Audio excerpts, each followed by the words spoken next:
Las finanzas públicas constituyen una pieza clave de lo que es la política económica. Una buena gestión de las finanzas públicas tiene un impacto muy positivo sobre la economía por varios aspectos. En primer lugar, cuando se tiene un buen manejo de las finanzas públicas, se logra que haya estabilidad macroeconómica. Si hay estabilidad macroeconómica, el sector privado puede realizar sus inversiones, sus decisiones de consumo, de emplear personas y en general esto permite que la economía se expanda de una manera sostenida, de forma tal que es fundamental una buena gestión de las finanzas públicas desde el punto de vista macroeconómico, pero también desde el punto de vista a nivel del individuo también es fundamental que haya una buena gestión. En ese sentido, las finanzas públicas ayudan por el lado de los ingresos a recaudar los recursos que luego por el lado del gasto se van a devolver a la sociedad.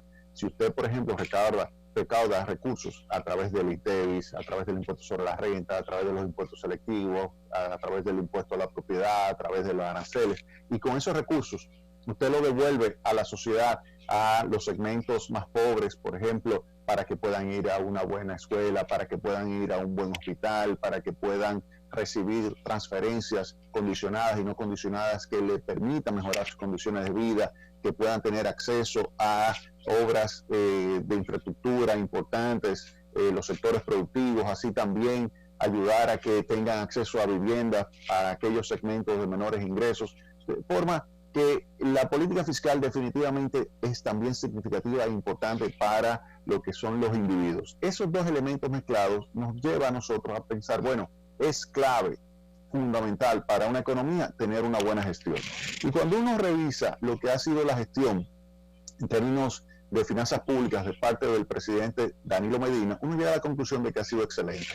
El déficit público lo ha reducido desde 6.7% hasta un 2.2% de lo que tenían previsto para este año 2020. Es decir, una reducción sostenida y una mejora, por lo tanto, de la capacidad que tiene el gobierno de poder honrar sus deudas, porque cuando se reduce el déficit, el nivel de acumulación de deuda se reduce. Y al reducirse el nivel de acumulación de deuda, pues hay una mayor posibilidad de pagar oportunamente esos compromisos, tanto locales como internacionales. Ahora bien, ¿qué ha sucedido en este año? Este año, ustedes saben que estamos siendo víctimas de una pandemia. Esa pandemia ha afectado las finanzas públicas. Por una parte ha afectado el lado de los ingresos y por otra parte ha afectado el lado del gasto. Y en eso se ha expresado en lo que es un presupuesto complementario que las autoridades del gobierno han preparado y han enviado al Congreso Nacional. Ese presupuesto complementario, ¿en qué consiste? Consiste en reconocer el impacto que ha tenido la pandemia sobre las recaudaciones y ha tenido un impacto significativo. ¿Por qué? Porque la actividad económica se ha reducido de una forma notable en marzo, en abril y en mayo. Y esto obviamente que ha repercutido de una forma muy negativa sobre la capacidad del gobierno de poder recaudar. Y para que ustedes tengan una idea, miren, en este presupuesto complementario se está estimando una reducción del nivel de ingresos que tenía previsto en el presupuesto para este año el gobierno de 77 mil millones de pesos, más de 1.400 millones de dólares ha previsto el gobierno que con relación al presupuesto que se había aprobado para este año ya no va a tener de ingresos. Es decir, que las nuevas estimaciones significan 77 mil millones de pesos menos de ingresos. Pero no solamente eso, el gobierno también ha tenido que aumentar su gasto, ha aumentado el gasto. ¿Para qué? Para apoyar a la sociedad, a apoyar a los grupos más vulnerables, para que se queden en su casa. El programa que significa darles recursos a la población que tiene menos para que pueda pasar por esta pandemia la mejor forma posible. Entonces hubo un programa que se llamó Quédate en Casa, que se llama Quédate en Casa. También hay un programa FASE para aquellos que fueron suspendidos, fueron despedidos, se les manda recursos para apoyarlo en sus salarios, pero también el PATI, el programa de apoyo al trabajador independiente, también recursos. Cuando se hace el neto entre lo que ha sido la reducción de algunas partidas de gastos que ya no se van a ejecutar para algunas instituciones y por otra parte lo que se ha incrementado para el programa Quédate en Casa, el programa PATI, el programa FASE, así como también voluminosas ayudas que se han dado de alimentos a los segmentos más pobres del país, pues cuando se hace el neto hay definitivamente un aumento de 45.600 millones de pesos de gasto, es decir, casi 852 millones de dólares. Y por eso, entonces, uno cuando toma lo que es la reducción del nivel de ingresos por un monto de 77 mil millones de pesos y al mismo tiempo un aumento del gasto de 45 mil millones de pesos, se tiene que el deterioro de las finanzas públicas en este año provocado por la pandemia es de 123.344 millones de pesos, 2.300 millones de dólares. Ese es el impacto en términos netos de lo que es la pandemia. Eso es lo que se tiene previsto en este presupuesto. Esto no significa que no sea necesario continuar con estos programas, como es el caso del Quédate en Casa, como es el caso del PATI o del FASE. ¿Por qué digo esto? Porque todo va a depender de cómo nos portemos nosotros, los dominicanos. Si nosotros salimos con nuestra mascarilla, si nosotros nos lavamos las manos, nos ponemos este gel en base a alcohol y nos cuidamos, no salimos a las cosas que no sean prioritarias, si nos quedamos en nuestras casas, pues podemos reducir lo que es la tasa de contagio. Y si se reduce la tasa de contagio, entonces podemos facilitarle el trabajo a las autoridades y ahorrar el dinero al Estado, porque se acorta el periodo de recuperación. Pero si nosotros, los dominicanos, salimos continuamente sin mascarilla, si nos reunimos, si hacemos la vida como si estuviera antes de la pandemia, pues vamos a seguir contagiándonos y vamos a seguir exigiendo recursos al gobierno. Y esos 123 mil millones de pesos de nuevo déficit público, que equivale al 2.8% del Producto Interno Bruto, ese nuevo déficit de 123 mil millones de pesos, definitivamente que tendría un mayor volumen hacia final de año, es decir, que en vez de 123 mil, quizás hacia 150 mil millones de pesos. Y eso hay que evitarlo. ¿Por qué? Porque eso significaría que las próximas autoridades que asuman el poder a partir del 16 de agosto se van a encontrar con una situación bien difícil en materia fiscal. En consecuencia, ¿qué es lo que hay que hacer? Evitarle al gobierno que tenga que incrementar los gastos o que siga teniendo la necesidad de posponer la apertura económica que se requiere para la recuperación.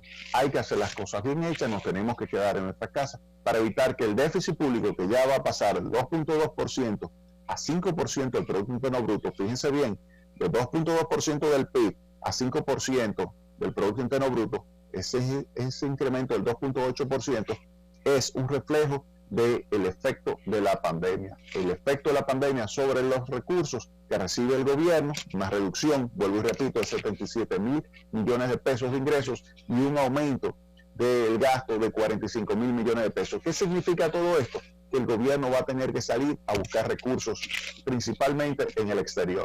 De hecho, se estima la necesidad de 150 mil millones de pesos de nueva deuda, 150 mil millones de pesos, donde la mayor parte se está estimando que va a venir del extranjero, específicamente alrededor de 136 mil millones de pesos. Eso equivale a 2.548 millones de dólares que estaría el gobierno pues en la necesidad de buscar para enfrentar ese mayor déficit.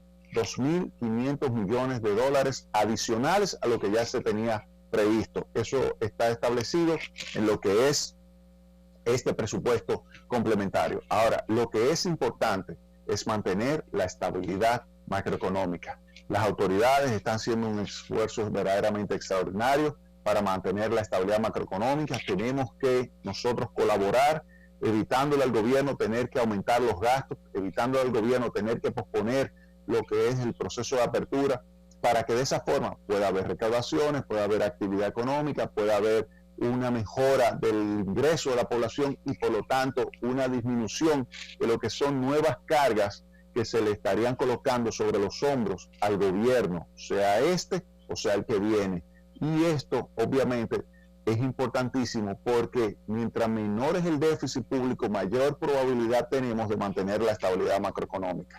Por eso es fundamental que colaboremos nosotros, quedándonos en nuestras casas, aquellos que no tengan nada que hacer en la calle. Si usted no tiene nada que buscar en la calle que sea importante, ir a una farmacia, ir a un supermercado, hacer el trabajo que usted no puede hacer en su casa y tiene que salir. Si usted no tiene que hacer eso, quédese en su casa.